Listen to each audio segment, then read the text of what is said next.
파랗게 물든 계좌, 불안하고 답답하실 겁니다. 어떻게 해야 할지 모르겠고 앞으로 어떻게 될지 궁금하실 겁니다. 아프면 의사를 찾는 것이 당연하듯이 투자에 고민이 생겼다면 투자 대가를 찾는 것은 당연합니다. 지금부터 소개해드릴 사람과 그 사람이 쓴 책은 여러분들께 최고의 투자 처방전이 될 것입니다. 이 사람의 이름은 너무나도 유명하지만 굳이 말씀드리자면 피터 린치라는 펀드 매니저입니다. 사람들은 그를 일컬을 때 전설이라는 수식어를 아끼지 않습니다. 왜일까요? 그는 마젤란 펀드를 운영하면서 13년간 29%의 연평균 수익률을 기록하여 월가의 전설이라는 칭호를 얻었으며 13년간 단 한 해도 빠지지 않고 주식시장 평균보다 더 좋은 수익을 올렸습니다. 사실 펀드 매니저들 중에 시장 평균 수익률보다 높은 성적을 거두는 사람을 찾기란 상당히 어려운 일입니다. 그래서 코스톨라니는 펀드 매니저들은 머리가 그렇게 좋지 못하며 투자 수익보다 투자 수수료로 먹고 산다고 이야기했습니다. 하지만 아무리 코스톨라니라도 피터 린치만큼은 무시하지 못했을 것입니다.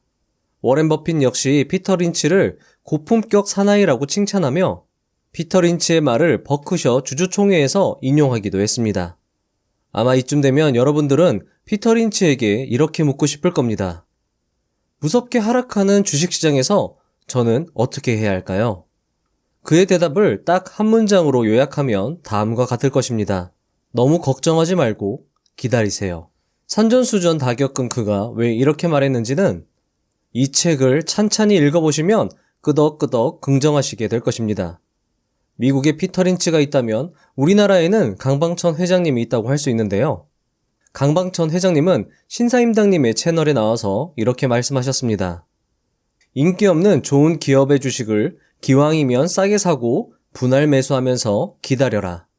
자, 그렇다면 인기 없는 주식은 어떤 것이고 좋은 기업은 어떤 기업이며 얼마가 싼 것이고 어떻게 분할 매수할 것이며 얼마나 그리고 어떻게 기다리라는 것인가에 대하여 여러분들은 의문이 드실 겁니다. 누가 와서 제발 좀 자세히 가르쳐 줬으면 하는 바람까지 있을지도 모르겠습니다. 참으로 다행인 것은 피터 린치는 이 모든 궁금증에 대한 자세한 이야기를 이 책에 모두 담아냈고 정말 다행스럽게도 이 책은 한국어로 번역되어 출판되었습니다. 예전에 말씀드렸죠? 고수는 절대 어렵게 이야기하지 않습니다. 이 책은 세계적 찐 고수가 쓴 책이기에 내용이 이해하기 쉽고 간단 명료하게 쓰여졌습니다. 우리의 답답한 마음을 시원하게 풀어줄 이 책을 사보지 않을 이유가 단 하나도 없죠. 걱정, 불안, 공포와 우울을 해결하기 위한 심리상담 1회 가격이 얼마일까요? 찾아보니 대면 상담은 5에서 15만원, 온라인 상담의 경우에는 2에서 5만원 정도 비용이 든다고 합니다. 하지만 이 책의 가격은 22,500원 밖에 안 합니다. 이 책을 읽고 이 책의 내용에 심취하신다면 주식 투자에 대한 여러분들의 걱정과 불안, 공포와 우울을 떨쳐낼 수 있을 뿐만 아니라 투자는 이렇게 하는 거구나. 대가들의 투자 방법도 의외로 쉽고 단순한데? 라고 놀라게 되실 겁니다. 이 영상은 총 24개의 포인트로 구성되어 있으며 이 영상의 핵심 오브 핵심은 존 템플턴과 피터 린치의 투자 스타일을 비교한 24번 포인트의 내용이 될 것입니다. 하지만 처음부터 끝까지 중요한 내용으로 꽉 채워놨으니 영상을 끝까지 시청해 주시기 바랍니다. 당신이 현명한 사람이라면 이 영상이 책의 모든 내용을 포함하고 있다고 생각하시진 않을 것입니다. 아무리 좋은 영상이라도 책을 따라갈 순 없습니다. 저는 좋은 책을 엄선하여 리뷰하지만 영상에서 다루지 못한 좋은 내용이 책에 많이 포함되어 있습니다. 따라서 해당 책은 사서 읽어보시는 것을 강력히 추천드립니다. 우울한 우리의 투자 심리를 치료해줄 피터 린치의 명강의 지금 시작해보겠습니다.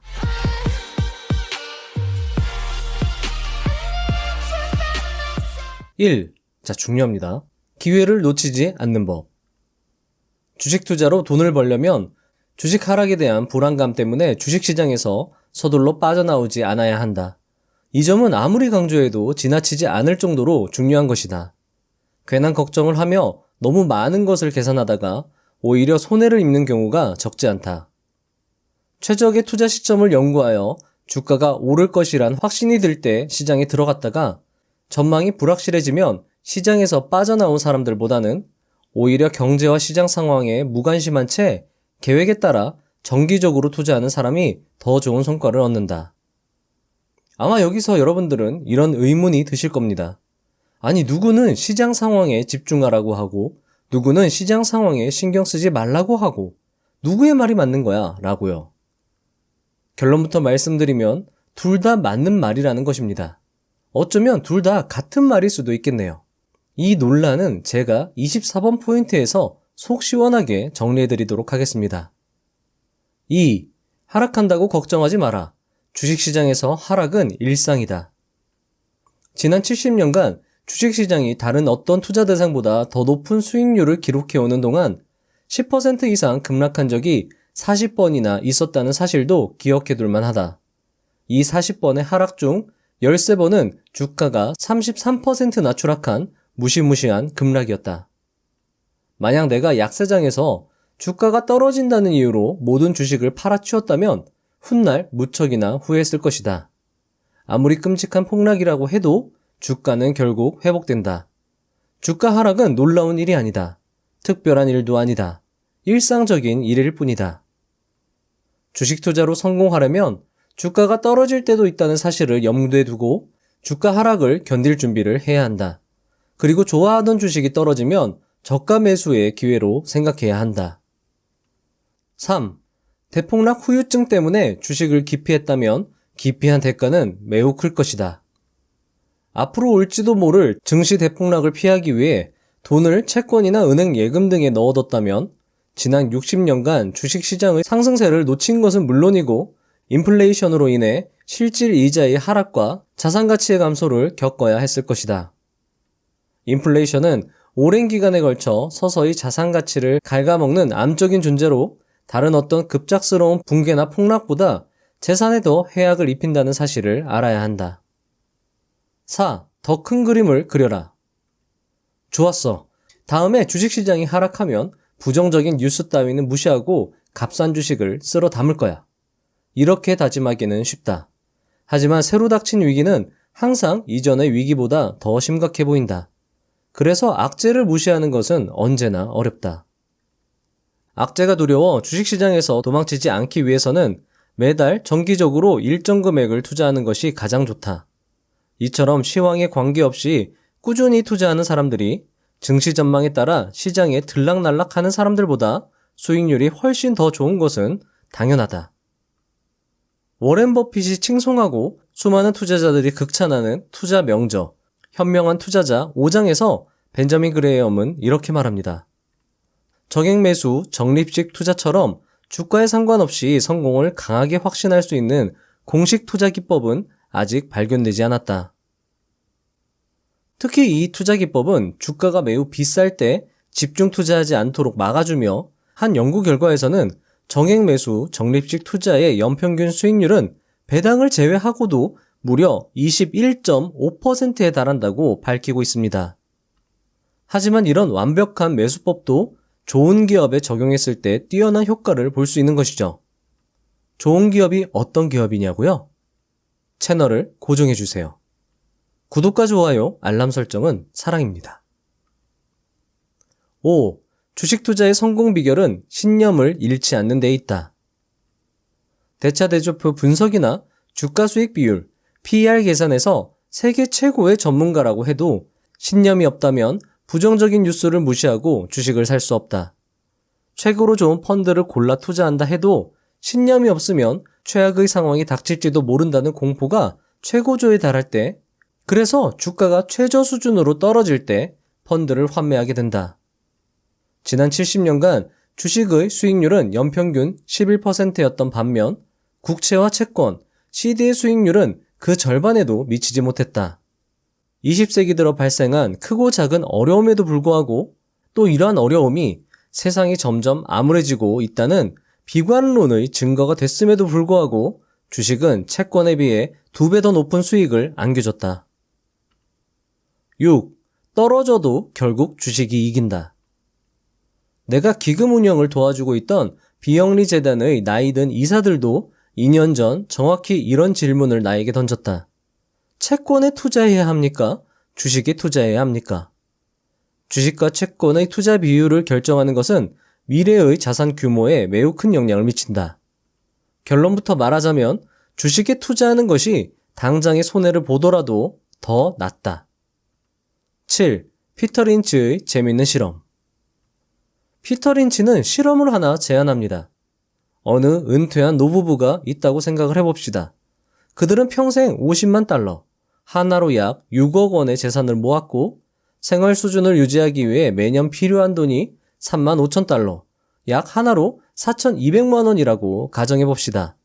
만약 이 노부부가 상담을 받는다면 전문가들은 분명 안전한 채권에 더 큰 비중을 둔 포트폴리오를 제안할 겁니다. 하지만 지난 70년간 주식 투자의 연평균 수익률은 10.3%였고 채권의 연평균 수익률은 4.8%였습니다. 간단하고 보수적인 계산을 위해 주식 투자 연평균 수익률을 8%로 하향 조정해 봅시다. 그리고 매우 위험하고 공격적이게 모든 자산을 3% 배당을 주는 주식에 투자했다고 가정해 봅시다. 자, 이건 피터 린치의 실험을 제가 엑셀 파일로 한번 만들어 본 겁니다. 제가 투자금이 처음에 50만 달러라고 했죠. 여기 단위는 달러입니다. 생활비는 1년에 3만 5천 달러가 들어가고요. 자, 배당금은 첫 해에 얼마를 받죠? 3%라고 했으니까 50만 달러에 3%라고 하면 15,000달러를 받습니다. 자, 그럼 부족한 생활비가 얼마죠? 생활비가 35,000달러가 필요한데 배당을 15,000달러를 받았으니까 부족한 생활비는 2만 달러가 됩니다. 자, 2만 달러를 충당하기 위해서 주식 투자 금액 50만 달러 중에 2만 달러를 팔아서 생활비를 마련합니다. 자, 생활비를 충당한 후에 남은 투자금은 50만 달러에서 부족한 생활비 2만 달러를 뺀 48만 달러가 됩니다. 주식 투자의 연평균 수익률은 8%라고 가정을 했으니까 48만 달러에서 8% 수익률을 계산을 해주면 총 자산은 51만 8,400달러가 됩니다. 자, 1년 차에 투자금은 51만 8,400달러고요. 다시 생활비를 쓰고 배당금은 작년보다 조금 더 늘었죠? 15,552달러가 됐네요. 자, 부족한 생활비는 전년도보다 조금 더 줄었고요. 생활비 충당 후 남은 주식 투자 액수도 역시나 전년도보다 늘어났습니다. 자, 물론 연말에 총 투자 자산 역시 작년보다 늘어났죠. 자, 이런 식으로 계속 투자를 지속한다고 해봅시다. 그러니까 투자를 지속한다기보다는 이 투자 금액을 주식에 계속 놓고 보유하는 거죠. 그러면서 생활비는 또 계속 빼서 씁니다. 자, 그러면 어떻게 될까요? 자, 보시면 이렇게 생활비를 꼬박꼬박 썼는데도 불구하고 16년 차가 되면 이 배당금이 생활비를 더 뛰어넘어 버립니다. 그러니까 부족한 생활비를 주식을 팔아서 마련할 필요가 없는 거예요. 배당만으로 생활비가 충족이 되고요. 자, 20년 동안 그대로 50만 달러를 넣고 쓸 돈 다 쓰고 해도 20년 후에 총 자산이 얼마가 되죠? 186만 달러가 됩니다. 거의 186만 달러죠? 처음에 투자한 50만 달러가 거의 3배가 넘게 불어났습니다. 생활비 다 쓰고 나서도 말이죠. 자, 그리고 배당금도요. 16년 차에는 3만 7천 달러, 20년 차에는 거의 5만 달러로 받습니다. 그러니까 돈이 이제 넉넉해지는 거죠, 생활이. 자, 이런 식으로 계산을 해보면 주식보다 채권을 더 선호한다는 마지막 근거가 무너져 버립니다. 즉, 주식에 투자할 경우 배당금으로 부족한 소득을 어떻게 보충할 것인가의 문제가 완전히 해결된 셈이죠. 제가 요 엑셀 파일을 만들면서 이렇게 여러분들이 노후 자금을 운영하는 것을 한번 계산하실 수 있게 이렇게 자동으로 한번 만들어 봤어요. 예를 들면 우리가 은퇴할 때쯤에 초기 투자금을 한 6억으로 만들었다고 가정을 해봅시다. 자, 그리고 1년의 생활비를 6천만 원 정도 쓴다고 해봅시다. 한 달에 한 500만 원 정도 쓰는 거예요. 자, 배당률을 삼성전자에 그냥 투자한다고 그냥 한번 가정을 해볼게요. 삼성전자 배당률이 지금 현재 얼마냐? 자, 네이버 금융 기준으로 삼성전자의 배당률은 현재 2.12%입니다. 2.12%. 자, 2.12% 넣어볼게요. 2.12%. 자, 그리고 삼성전자의 연평균 수익률은 얼마냐? 라고 봤을 때, 자, 이걸로 한번 계산을 해볼게요. 연평균 수익률 어차피 이걸로 계산하면 되니까. 자, 2017년도 요때 샀다고 한번 가정을 해봅시다. 자, 2017년도에 지금 4만원이죠. 자, 최초 연도값 4만원 넣겠습니다. 4만원 넣고, 최종 연도값, 지금 현재 시점으로 한번 계산을 해볼게요. 지금 현재 68,000원이죠. 자, 68,000원 넣고요. 자, 2017년도부터 2022년도죠. 자, 여러분들 연평균 상승률 구할 때 이 값을 6으로 써야 된다고 하시는 분들도 있는데, 제가 한번 검색을 해봤는데 연평균 상승률은 기간으로 계산하는 거라서 그냥 최종 연도에서 최초 연도값 빼준 요 5를 쓰면 된대요. 5년 동안 삼성전자의 주가는 4만원에서 68,000원으로 상승을 했고요. 연평균 상승률은 11.2%로 계산이 됩니다. 요거를 그냥 한번 그대로 쓸게요. 자, 근데 여러분들 앞에서 보셨지만 11.2 넣으면 장난 아닐 거예요. 자, 11.2% 넣습니다. 자, 그러면 어떻게 되죠? 이 배당금으로는 이 생활비를 항상 충족은 할 수 없어요. 보니까. 하지만 이 투자금이 어떻게 불어나냐? 20년 후에 이게 얼마야? 18억으로 늘어납니다. 18억. 그러니까 쓸 돈 다 쓰고 부족한 생활비 다 충당을 해도 이 나중에 이거죠. 20년 후에는 20억이 돼버리는 6억을 투자해놓고 배당금 쓰고 부족한 생활비 주식 팔아서 쓰고 해도 20억이 된다는 거죠. 어쨌든 요거는 제가 여러분들 티스토리 블로그에서 다운로드 받으실 수 있고요. 멤버십 여러분들은 구글 드라이브 전용 자료실에서 다운로드 받으실 수 있습니다. 요거 다운로드 받아서 한번 요거 재밌으니까 한번 해보세요. 자, 그럼 계속 이어나가겠습니다. 8. 주가가 매년 8%씩 오르지 않을 수도 있잖아요. 자, 좋은 질문입니다. 그렇죠. 주가는 규칙적이지도 않고 몇 년 동안이나 떨어지기도 합니다. 일정한 소득이 필요한데도 주식을 선택한 경우 주기적인 주가 조정을 견뎌내야 하는 것은 물론이고, 배당금만으로는 부족한 소득을 보충하기 위해 때로는 주가가 크게 떨어질 때도 주식을 팔아야 합니다. 그리고 투자 초기 단계에서 주가가 크게 떨어져서 총자산이 줄어들었다면요. 또 다른 대폭락이 자신의 자산을 쓸어버리지는 않을까 걱정이 됩니다. 사실 그냥 이게 말이지, 그냥 걱정이 됩니다라고 했지 아마 잠이 안 올 겁니다. 게다가 그게 노후 생활의 미천이 되는 자산이라면 절대 원금 손실이 생겨서는 안 된다는 생각에 걱정이 더욱 심해질 겁니다.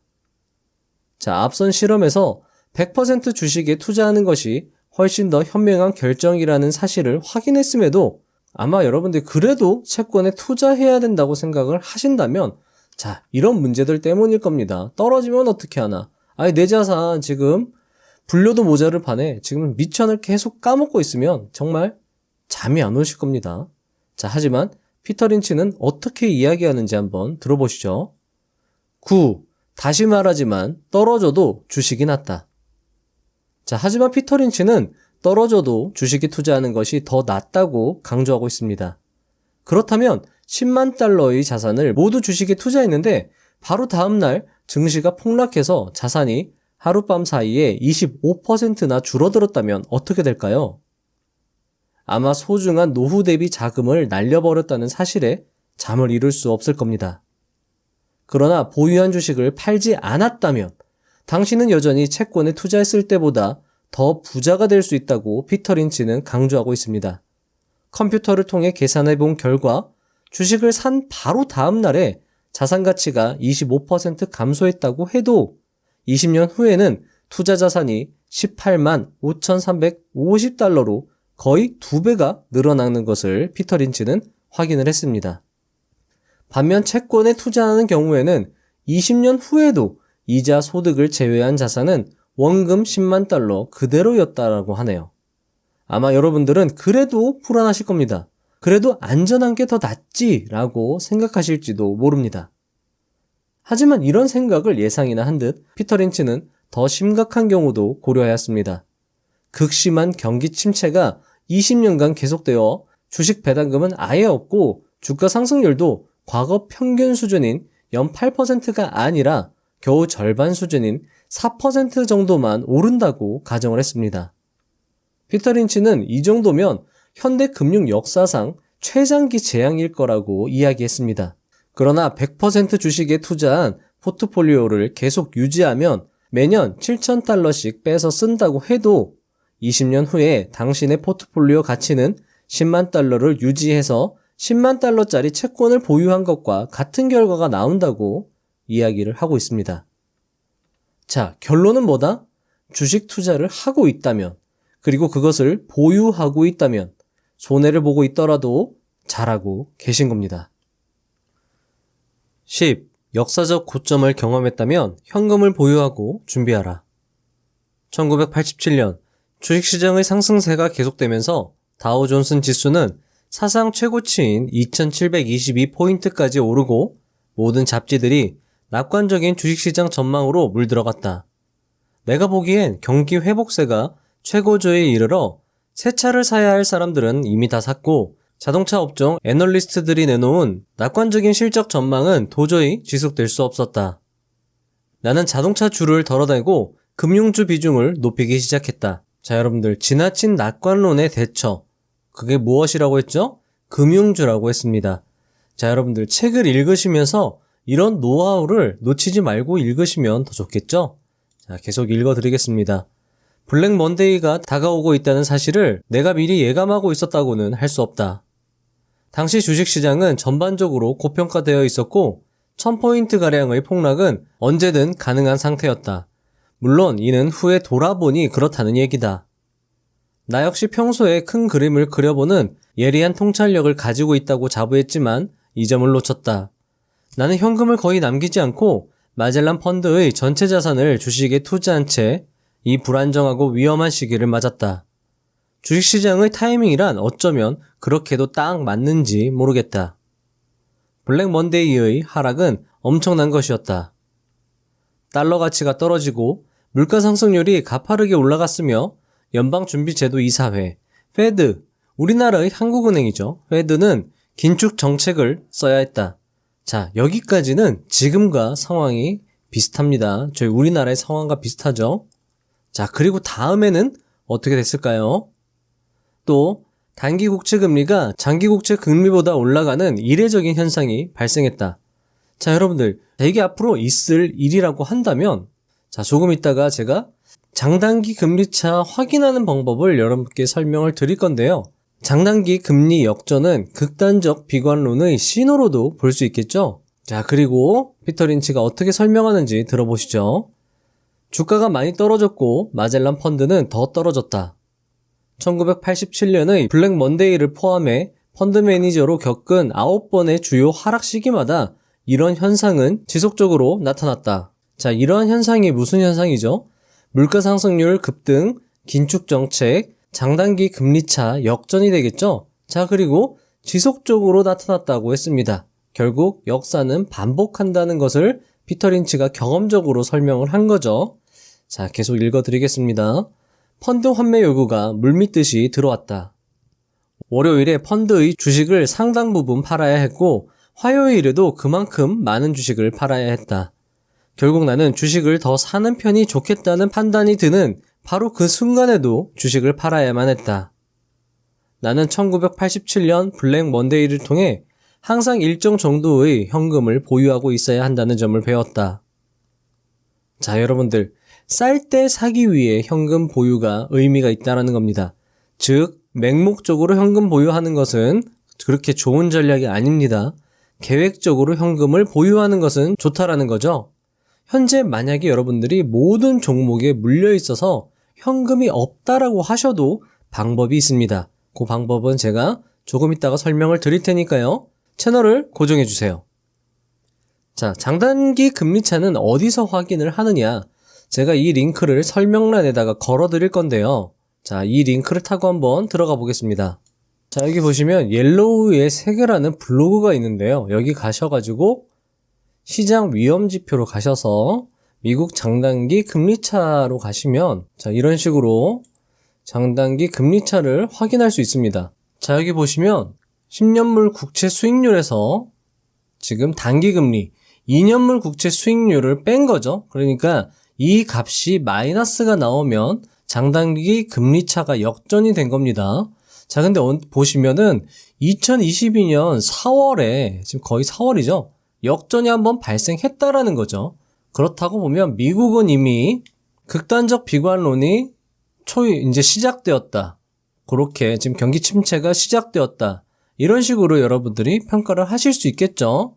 자, 그리고 우리나라 역시 미국의 어떤 경제를 따라가는 경향이 있으니까 지금 현재는 상황이 이렇게 좋지 않다. 그렇게 여러분들 판단할 수 있는 근거를 장단기 금리의 차이로 확인을 할 수 있는 겁니다.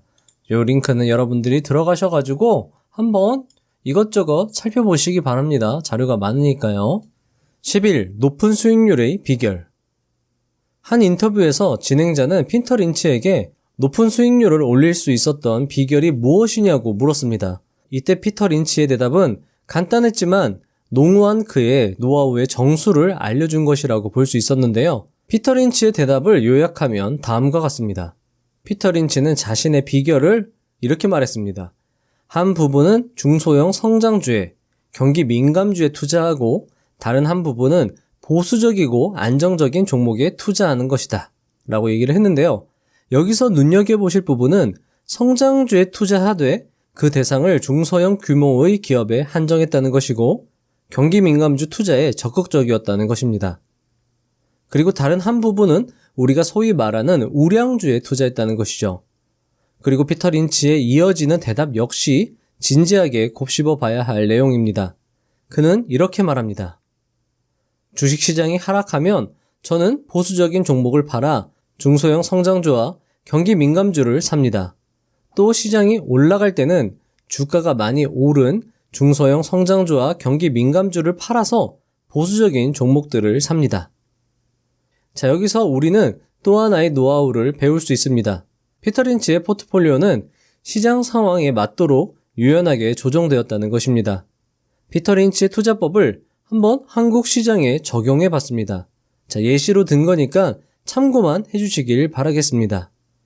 자, 피터 린치식 포트폴리오의 구성 및 조정에 대해서 제가 한번 이렇게 표를 만들어 봤습니다. 자, 예시로 중소형 성장주, 경기 민감주, 대표 우량주 1, 2로 표시를 했고요. 종목명은 여기다 땡땡 표시를 해놨지만 자, 여러분들이 뭐 거의 아실 수 있을 겁니다. 비메모리 반도체를 업종으로 하는 제가 이 기업을 중소형 성장주라고 봤고요. 아마 시가총액이 한 1,000억에서 2,000억 사이일 겁니다. 자, 경기 민감주, 철강주가 아무래도 경기 민감주에 해당하겠죠. 자, 그리고 대표 우량주, 자동차, 플랫폼 사업을 제가 한번 가져와 봤습니다. 물론 업종도 중요하겠지만 자, 이 포트폴리오를 우리가 어떻게 조정하느냐가 더 중요할 수 있거든요. 자, 예를 들어서 포트폴리오 비중을 각각 전체 자산의 4분의 1씩 투자를 한다고 생각을 해봅시다. 자, 그러면 포트폴리오는 25%, 25%, 25%가 이렇게 되겠죠? 자, 초기 투자 금액을 4천만 원으로 생각을 하고 각 분야별로 1,000만 원씩 투자를 했다고 가정을 해봅시다. 자, 근데 이게 지금 현재 수익률이 20%, 15%, 마이너스 20%, 마이너스 30%라고 가정을 해봅시다. 자, 그럼 현재 평가액은 1,200만 원, 1,150만 원, 800만 원, 700만 원이 되고요. 총 합계는 3,850만 원입니다. 자, 손해를 좀 봤죠? 자, 여기서 조정을 한번 하는 겁니다. 자, 피터 린치가 어떻게 얘기했죠? 이 전략의 핵심은 상대적으로 올라간 주식을 팔아서 상대적으로 떨어진 주식을 산다. 요게 지금 요 전략의 핵심이거든요. 요 전략이 어떻게 보면 리밸런싱 전략이랑 거의 같다고 볼 수 있습니다. 자, 예를 들면은 리밸런싱을 어떻게 하는 것이냐? 처음에 포트폴리오 비중을 그대로 맞춰주는 겁니다. 자, 예를 들면은 지금 현재 평가액이 3,850만 원이잖아요. 자, 근데 우리가 처음에 비중을 4분의 1씩 뒀기 때문에 자, 이 3,850만 원을 4로 나눕니다. 자, 여기 숫자가 조금 잘못됐는데 요건 좀 양해를 해주시고요. 3,850만 원을 4로 나누면 962만 5천 원이 되거든요. 자, 그래서 요 네 가지 분야의 최종 투자액을 이 962만 5천 원에 다 맞춰주는 겁니다. 그럼 조정을 어떻게 해야 되죠? 중소형 성장주 요 종목은 237만 5천 원만큼 팔아야 되고요. 경기 민감주 역시 187만 5천 원 팔아야 됩니다. 대표 우량주는 떨어졌잖아요. 그러니까 더 살 수 있는 거죠. 리밸런싱을 하면 이런 식으로 자연스럽게 올라간 종목은 팔게 되고 떨어진 종목은 사게 됩니다. 자, 그래서 이렇게 맞춰주는 거거든요. 자, 핵심은 리밸런싱, 비중을 맞춰주는 겁니다. 자, 이렇게만 해도 효과는 100배입니다. 자, 이거는 사실 요 유명한 그래프죠. 셰넌의 도깨비라는 그래프인데 요 빨간 선이 현금 50, 주식 50 아니면 어떤 종목 내에서도 어떤 포트폴리오 내에서도 50대 50 이런 식으로 리밸런싱을 해줬을 때 수익률 곡선이고요. 이 파란색은 그런 리밸런싱 없이 어떤 종목에 몰빵해서 투자를 했을 때 수익률을 이렇게 나타낸 겁니다. 자, 보시면 지금 상대적으로 수익률이 이 리밸런싱을 했을 때가 훨씬 더 이렇게 가파르게 올라가는 것을 볼 수 있습니다. 우상향하죠? 자, 이렇듯이 여러분들이 이 리밸런싱이라는 거는 시장 상황에 관계없이 언제든지 여러분들의 포트폴리오 내에서 구사할 수 있는 전략이고 피터 린치 역시 이 리밸런싱을 활용을 잘 했다라는 것을 염두에 두시고 여러분들도 이것을 꼭 활용하시면 좋을 것 같습니다. 12. 진짜 비결.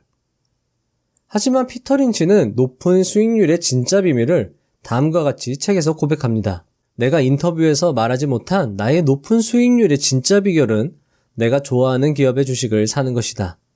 자, 그럼 피터 린치가 정말 좋아하는 기업은 어떤 기업이었을까요? 해당 인터뷰에서 좋아하는 기업이 있는지 물었고 피터 린치는 서슴없이 크라이슬러라고 대답했습니다. 패널 중에 한 명은 크라이슬러는 현재 실적이 너무 저조해서 위험하지 않느냐고 물어봤는데 피터 린치는 기꺼이 위험을 감수하겠다고 응수했다고 합니다. 크라이슬러를 왜 좋아했는지는 14번 포인트에서 설명 예정입니다. 자, 그러면서 피터 린치는 이렇게 설명합니다. 주식시장의 흐름을 보지 않고 종목만 분석해 투자하는 진정한 종목 투자자에게 저가 매수는 기독교의 성배와 마찬가지로 성스러운 가치다. 주식시장의 급격한 매도세로 순자산이 10%에서 30%가량 사라진다는 것은 문제가 되지 않는다. 우리는 가장 최근에 있었던 주식시장의 조정을 재난으로 보지 않고 더 많은 주식을 싼 가격에 살 수 있는 기회로 여겼다. 이런 식으로 장기간에 걸쳐 커다란 부가 형성되는 것이다. 인터뷰에서 격정했던 크라이슬러의 주가는 8개월 만에 2배가 뛰었다. 13. 저PER 전략은 언제나 유효하다. 1981년의 폭락장 속에서도 마젤란 펀드는 16.5%의 높은 수익률을 거뒀다. 마젤란 펀드 운영 초기에 내가 좋은 수익률을 거뒀던 것은 어찌 보면 당연한 일이었다. 1978년에 내가 가장 선호했던 10개의 주식의 PER은 4배에서 6배 사이였고 1979년에는 3배에서 5배 사이였다. 주가가 순이익의 3배에서 6배에 불과한 주식에 투자해 손해보는 경우는 거의 없다.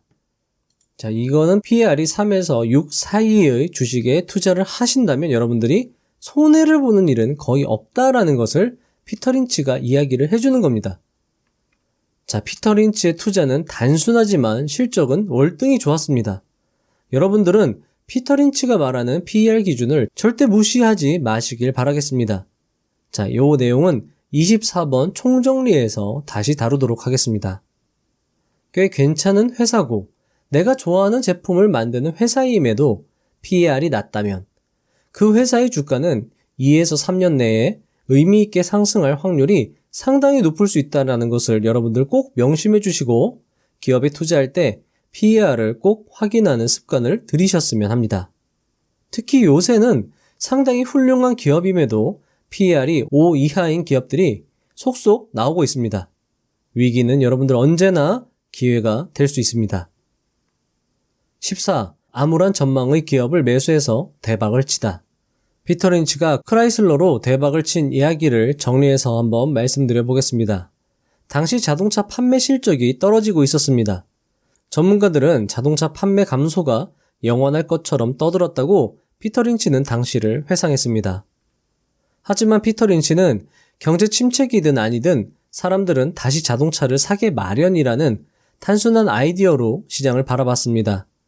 아마 전문가들의 호들갑 또한 피터 린치의 역발상 투자에 도움을 줬다고 보여집니다. 당시 크라이슬러는 급격한 자동차 판매 감소로 파산 위기 소문이 돌았고 그에 따라 주가가 2달러에 거래되고 있었습니다. 피터 린치는 냄새를 맡고 대차대조표를 재빨리 훑어보았습니다. 그랬더니 웬걸요? 크라이슬러는 10억 달러 이상의 현금을 보유하고 있었던 것입니다. 피터 린치는 크라이슬러의 파산 소문이 크게 과장된 것임을 확인하였습니다.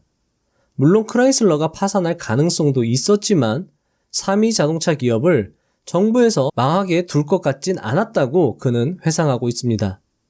만약 자동차 매출이 전반적으로 괜찮은 상황인데도 크라이슬러가 자동차를 팔지 못하고 있었다면 크라이슬러의 미래에 대해서 좀 더 비관적이었을 것입니다. 하지만 전체 자동차 산업이 침체 상태였고 피터 린치는 자동차 산업이 곧 회복될 것으로 기대했습니다. 자, 피터 린치의 크라이슬러 투자 아이디어를 다시 한번 간략히 정리해봤습니다. 자, 이건 정말 중요하니까 꼭 암기해주세요. 여러분들이 이 아이디어를 암기해주시고 여러분들이 이것을 체득하시면 투자하시는 데 많이 도움이 될 겁니다. 자, 첫 번째, 산업 전체가 침체였습니다. 두 번째, 경기순환 산업은 언젠가 다시 호황이 찾아온다. 세 번째, 언론은 항상 단기적 관점으로 시장을 바라보기 때문에 경기순환주의 단기적 침체에 호들갑을 떨어 주가를 급락시키는 데 일조한다. 네 번째, 전문가들의 악재 전망으로 특정 종목의 주가가 크게 떨어졌다면 반드시 재무제표에서 현금 비중과 부채 현황 등을 빠르게 살펴보라. 자, 요건 네이버 금융에서 쉽게 확인이 가능하죠. 다섯 번째, 경기순환주는 침체기를 버틸 수만 있다면 호황기에 크게 반전 급등 가능하다. 자, 요 아이디어로 크라이슬러에 투자를 했던 거죠. 15. 21년 투자 경력 가운데 가장 중요한 날. 크라이슬러 투자 결정. 나는 크라이슬러 주식을 열정적으로 사모았다. 6월 말이 되자 크라이슬러는 마젤란 펀드에서 가장 비중이 높은 종목이 됐다. 7월 말에는 마젤란 펀드 전체 자산의 5%가 크라이슬러에 투자돼 증권거래위원회가 규정한 펀드 내 한 종목 최대 보유 한도인 5%를 꽉 채웠다. 증권거래위원회 규정만 없었다면 나는 아마도 크라이슬러의 비중을 10%, 심지어 20%까지 높였을 것이다. 내 친구들과 투자 전문가들은 내가 공격적으로 크라이슬러에 투자하는 것을 보고 미쳤다며 크라이슬러가 곧 파산할 것이라고 말했다. 10월이 되면서 나는 펀드 내 채권 비중을 5%로 줄였다. 위대한 호황장이 화려하게 시작되려던 참이었다. 금리는 떨어지기 시작했고 경기가 회복되고 있다는 신호가 서서히 나타나고 있었다. 자, 여러분들, 코스톨라니가 뭐라고 했죠? 금리가 떨어지면 언제라던가 그러나라는 말은 있고 무조건 주식시장에 뛰어들라고 했죠? 지금이야 금리가 오르고 있지만 분명 금리 인하 이야기가 슬슬 나올 것입니다. 그때가 기회라는 겁니다. 자, 계속 피터 린치의 이야기를 들어보겠습니다. 경기 침체가 막바지에 이를 무렵에는 항상 그렇듯 경기 민감주가 주식시장 상승세를 주도했다. 나는 은행주와 보험주를 매도해 이러한 시장 분위기에 호응했다. 마젤란 펀드의 11%를 자동차에, 10%는 소매업종에 투자했다. 이러한 포트폴리오 조정은 연방준비제도 이사회 의장의 발언을 보고 판단한 것은 아니었다. 각각의 상황에 따라 개별적으로 판단한 것이었다. 자, 여러분들, 피터 린치가 뭐라고 얘기했죠? 항상 그렇듯 경기 민감주가 주식시장 상승세를 주도했다라는 것에서 피터 린치는 역사가 반복됨을 전제로 해서 스스로 판단을 내린 것이라고 볼 수 있겠습니다. 16. 성공의 핵심 종목은 성장주, 기술주가 아니었다. 아마 여러분들은 피터 린치가 뛰어난 성적을 거두었기에 지금의 테슬라와 같은 성장주에 투자한 것 아닌가? 라고 생각하실 수 있을 겁니다. 하지만 피터 린치는 마젤란 펀드의 주요 성공 요인으로 자주 거론되는 성장주가 마젤란 펀드 내에서 50% 이상 차지한 적이 한 번이라도 있었는지 의심스러울 정도라고 말하면서 시장 평균 수익률 18.44%보다 약 30%가량 높은 수익률을 거둔 비결을 외식업과 소매업 투자에 있었다고 책에서 고백하고 있습니다. 책에서 피터 린치는 외식업과 소매업을 성장주로 규정하고 있습니다. 아마 여러분들은 어떻게 외식업과 소매업으로 50% 이상의 수익률을 거뒀을까 의아해 하실 건데요. 피터 린치의 투자 요령을 다음 포인트에서 정리해서 설명드려 보겠습니다. 17. 피터 린치의 투자 스타일. 여러분들도 이런 특징을 보이는 주식을 한번 찾아보세요. 자, 피터 린치는 아까도 말씀드렸다시피 외식업과 소매업에서 상당히 투자 수익률을 높게 거두는 투자자로 유명한데요. 이런 투자 방법은 개인 투자자들이 따라하기 상당히 쉬운 투자 방법이거든요. 아마 여러분들도 외식업이나 소매업은 여러분들이 실생활에서 상당히 많이 접할 수 있는 기업들이라 이런 투자 방법이 오히려 여러분들께 익숙할 수도 있습니다. 한번 보시겠습니다. 자, 크래커 배럴이라는 종목명이 있습니다. 업종은 음식점이고요. 사업 모델은 미국에서 가장 미국스러운 음식을 먹을 수 있는 레스토랑이고 보통 고속도로 옆에 있고 아침부터 저녁까지 다양한 메뉴를 맛볼 수 있다라고 되어 있습니다. 자, 소개 블로그가 있어요. 소개 블로그에 가시면 자, 요걸 보시면 이런 기업이 이런 분위기구나 여러분들이 파악하실 수 있고 여러분들도 우리 한국에서 요런 식의 기업, 요런 기업을 한번 찾아보시면 상당히 좋은 투자 기회를 찾을 수 있겠죠. 전형적인 약간 그 휴게소 느낌이죠. 휴게소. 이런 식으로 야외로 되어 있고 음식만 파는 게 아니라 이런 식으로 뭐 장난감이나 캔디류, 이런 초콜릿류, 이런 간식도 팔고요. 젤리도 팔고 뭐 카펫 먼지털이도 이렇게 팝니다. 뭐 거의 다이소처럼 약간 다이소 느낌도 나고요. 역시 인테리어도 미국식으로 되어 있고 자, 이분이 보면 사진 찍는다고 하니까 이렇게 포즈를 취해 주셨다고 하네요. 어떤 점원의 이런 걸로 점원의 여유를 여러분들이 또 캐치를 하실 수 있는 거겠죠. 점원들이 여기서 일을 힘들게 하면 이 회사의 매출이 올라가겠습니까? 이렇게 점원들도 여유가 있고 친절하게 하면 매출도 같이 늘어나는 거겠죠. 요런 것을 여러분들 유익 있게 한번 보시면 좋을 것 같습니다. 자, 이런 식으로 메뉴가 간단하지만은 전형적인 미국 음식을 대표하는 음식들, 팬케이크라든가 뭐 이건 치킨 너겟인가요? 그런 식으로 이렇게 먹을 수 있는 음식들입니다. 가격이 요렇게 먹었는데 $25면 괜찮죠? 자, 이런 식으로 여러분들 확인을 할 수 있고요. 자, 피터 린치는 이 기업의 특징을 이렇게 확인하고 투자를 결정을 했는데요. 이 크래커 배럴이라는 음식점은 한 지역에서 이미 성공을 거둔 겁니다. 그래서 피터 린치는 이미 한 지역에서 성공을 거뒀기 때문에 다른 지역에서 성공 가능성이 매우 높을 것이라 생각을 했고요. 매년 이익 상승을 확인을 했습니다. 이익이 매년 20%에서 30% 상승을 했다라는 거예요. 자, 그래서 피터 린치의 수익률은 크래커 배럴로 50배의 수익률을 거둡니다. 자, 그리고 책에서 피터 린치가 들었던 종목이 홈디포라는 종목이 있는데요. 업종은 소매업입니다. 사업 모델은 저렴한 주택 수리 용품을 판매하는 판매점이고요. 주택 수리에 대한 지식이 풍부한 점원들이 친절하게 알려준다고 하니까 이런 부분에서 피터 린치가 일단은 매력을 느낀 겁니다. 자, 이 기업은 어떤 분위기냐? 제가 설명을 드리면 약간 미국식 다이소인데 그 다이소 느낌에다가 주택 용품 그거를 섞어 놓은 거예요. 뭐 합판도 팔고요. 이런 식으로 합판을 잘라주는 기계도 있고요. 다양한 합판을 팔고 있고 공구들, 뭐 철물들 이런 식으로 그라인더, 뭐 톱, 자, 요런 공구들 살 수 있는 곳입니다. 자, 특징 역시 비슷합니다. 한 지역에서 이미 성공을 했고요. 역시나 다른 지역에서 성공 가능성이 매우 높아 보였고 직접 언급은 책에 없었지만 피터 린치 스타일로 보면 매년 이익 성장이 괜찮았을 것으로 판단이 됩니다.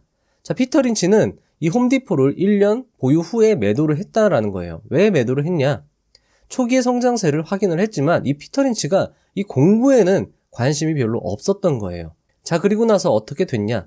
엄청나게 후회를 했다고 책에 고백하고 있습니다. 최악의 매도라고 스스로 얘기를 하고 있는데요. 15년 동안 260배가 폭등했다라고 합니다. 자, 그러면 여기서 공통점을 발견할 수 있겠죠? 첫 번째, 내가 좋아하거나 혹은 주위 사람들이 좋아하는 매장을 운영하는 기업에 투자를 해라. 두 번째, 사람들이 바글바글 하거나 매장을 늘려나가는 사업 초기에 투자를 해라. 세 번째, 매년 이익이 성장하는 기업에 투자해라. 자, 요 세 가지, 간단한 요 세 가지만 여러분들이 준수를 하시고 투자를 해서 기다리신다면 몇 배죠? 50배, 260배 성장을 여러분들이 이 기업과 함께 할 수 있는 거죠. 아까도 말씀드렸다시피 이런 투자는 개인 투자자들이 하기에 따라하기 상당히 좋기 때문에 여러분들께도 추천을 드리는 투자법입니다. 자, 그리고 피터 린치는 유통주 역시 좋은 주식으로 꼽고 있습니다. 책에서는 피터 린치는 유통주를 편애했다고까지 표현을 했는데요. 그는 유통주에 투자하기만 하면 언제나 성공하는 것은 아니지만 유통주는 최소한 경영 상황을 점검하기 쉽다며 유통주는 매장이 어느 한 지역에서 성공을 거두는지 이후 다른 몇 개 지역에서도 역시 매장 운영이 성공적으로 이루어지는지 등 충분히 살펴본 다음에 투자를 결정할 수 있어서 좋다고 강조하고 있습니다. 그리고 피터 린치는 사람들이 음식과 패션에 대해 서로 비슷비슷한 취향을 갖게 되면 문화 자체는 지루해지겠지만 유통업체나 레스토랑 체인점을 소유한 사람들은 큰 부자가 된다며 한 지역에서 잘 팔리는 것은 다른 지역에서도 잘 팔릴 것이라는 사실을 보증한다고까지 이야기를 하고 있습니다. 아마 여러분들은 한국 시장은 미국과 다르기 때문에 유통주는 별 볼 일 없을 것이라고 생각하실 수 있습니다. 하지만 영원한 것은 없습니다. 지금까지 하락 추세를 유지하며 아무도 관심을 가지고 있지 않는 유통주 중에서 기회를 발견하신 여러분들은 어쩌면 큰 수익률을 맛보실 수 있을 겁니다. 18. 내가 성공할 수 있었던 이유, 끊임없는 발품, 냄새. 사람들은 내가 주식 투자에 뛰어난 성과를 거둔 이유를 특별한 전략에서 찾을 것이다. 하지만 나는 단 한 번도 특별한 전략을 세워본 적이 없다. 나의 종목 선택은 전적으로 발품 경험에 따른 것이었다. 나는 냄새를 쫓아 추적하도록 훈련된 경찰견처럼 한 종목에서 다른 종목으로 옮겨다니며 냄새를 맡았다. 유연성이 핵심이었다. 시장 상황이 좋든 나쁘든 어디엔가 언제나 저평가된 주식이 있게 마련이다.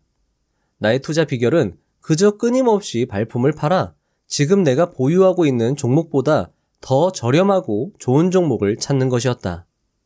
나는 발품을 팔며 광범위한 종류의 기업과 산업에 익숙해졌고 어떤 요인으로 인해 각 기업의 주가가 오르고 내리는지 알게 되었다. 당시 얻은 가장 가치 있는 교훈은 기업을 직접 조사해 비교 분석하는 일이 매우 중요하다는 것이었다. 19. 1등 기업보다 2등 기업이 돈을 더 벌어다 준다. 당시 내가 선호했던 주식은 앞에서 이미 설명했던 소매업체와 중소형 기업, 이른바 2등 주식이었다. 1970년대 말에 펀드 매니저와 주식 전문가들은 2등주는 이미 전성기를 누릴 만큼 누렸기 때문에 이제는 대형 블루칩, 대형 우량주에 투자할 때라고 나에게 조언했다. 나는 이들의 조언을 받아들이지 않아서 무척 다행이라고 생각한다. 대형 블루칩에는 흥분할 만한 요소가 없었다. 블루칩은 2등주에 비해 주가가 2배가량 비쌌다. 작은 것은 아름다울 뿐만 아니라 돈도 더 많이 벌어다 준다. 20. 국채를 사는 조건. 1982년 상반기에 주식시장은 끔찍했다.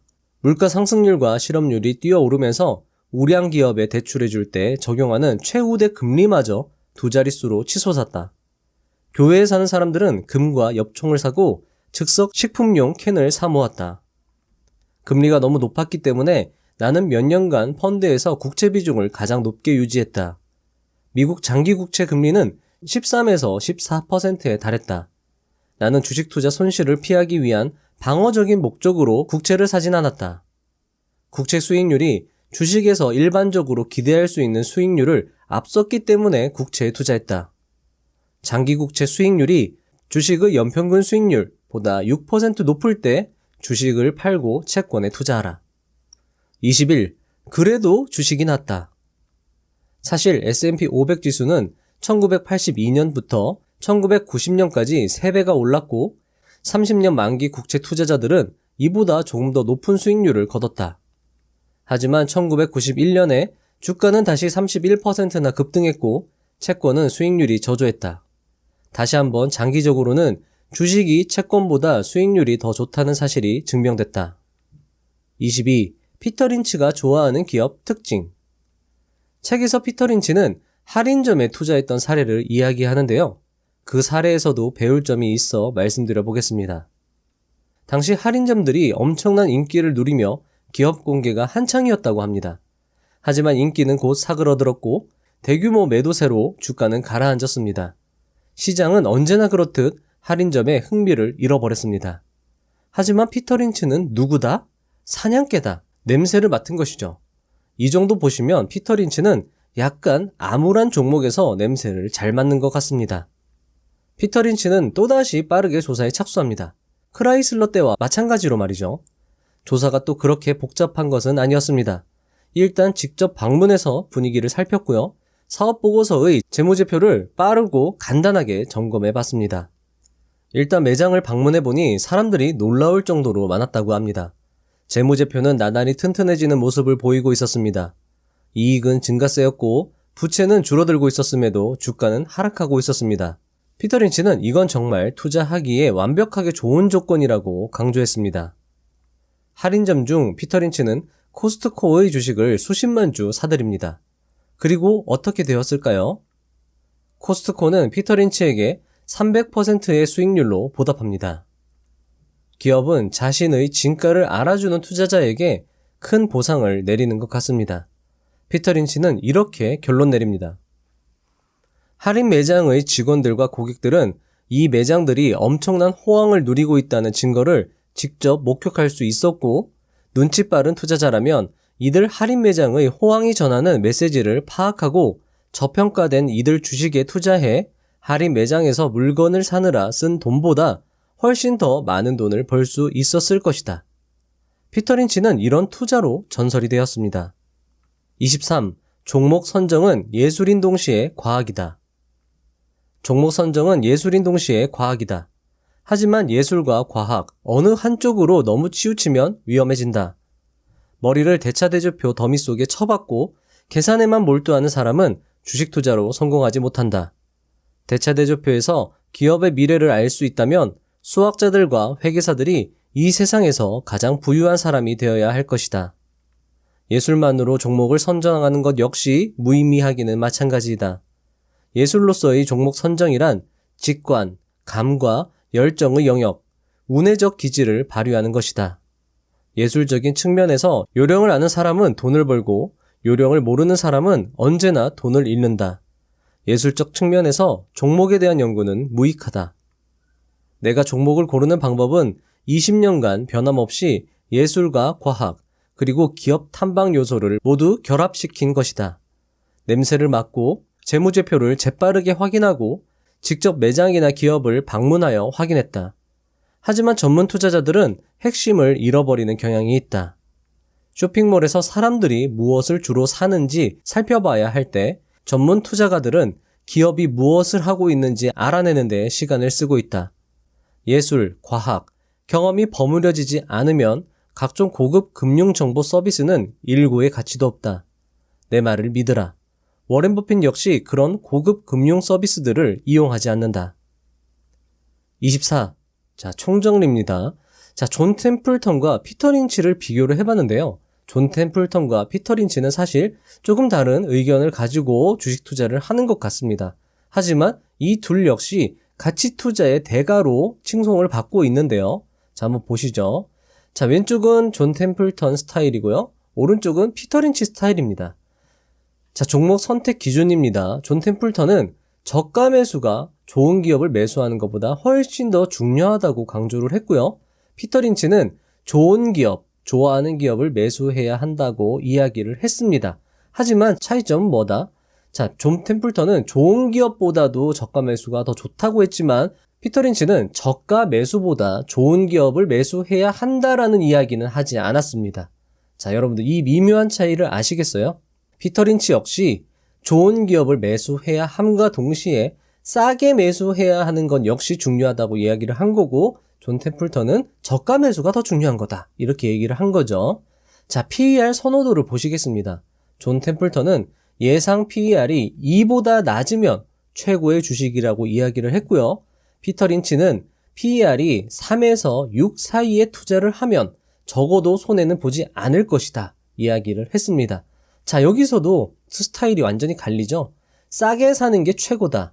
여기는 싸게 사면 적어도 손해는 보지 않는다. 이렇게 얘기했다는 것은 보면은 미묘한 차이가 있다는 겁니다.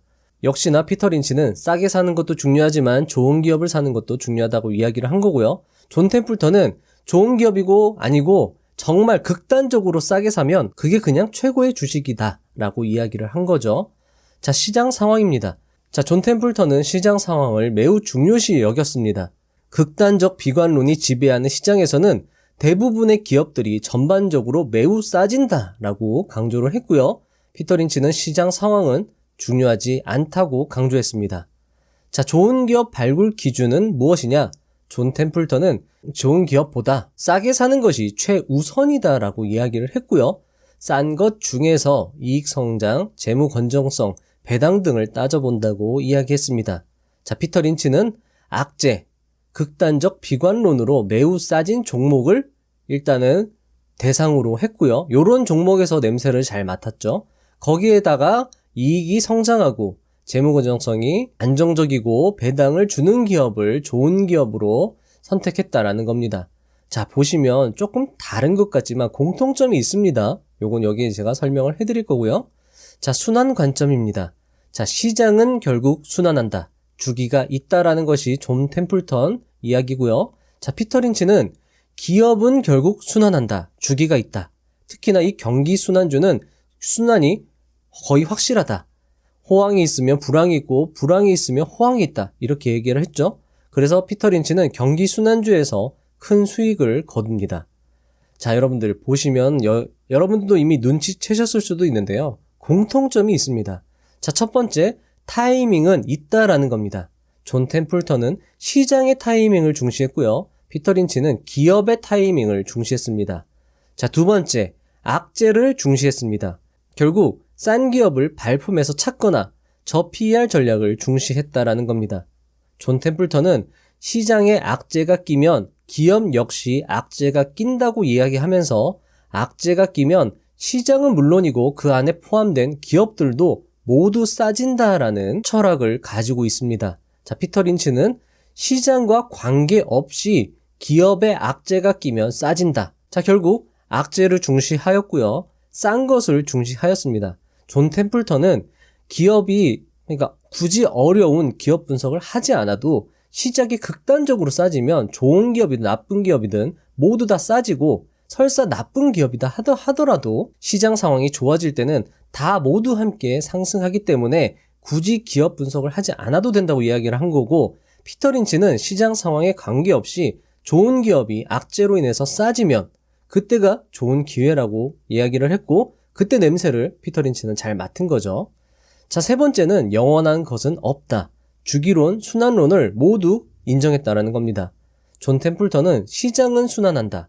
시장이 순환함으로 기업 역시, 시장에 포함된 기업 역시 순환한다. 이 철학을 가지고 있었고 피터 린치는 시장과 관계없이 기업은 순환한다. 이렇게 주장을 했던 겁니다.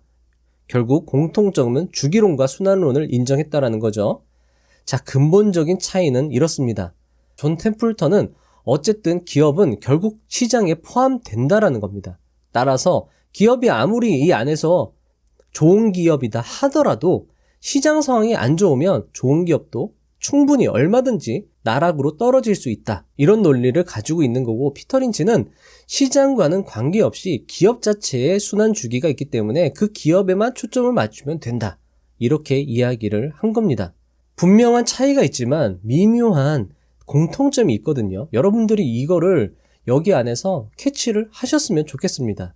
자, 그리고 둘 다 저가에 사라고 했지 저가에 팔라고는 하지 않았습니다. 여러분들, 존 템플턴도 사라고 했지 팔라고 한 얘기는 아니었어요. 피터 린치 역시 팔지 말라고 했습니다. 공통점은 어찌됐든 저찌됐든 주식 투자가 일단 우위에 있다라는 것을 두 투자 대가들은 인정을 한 셈이고요.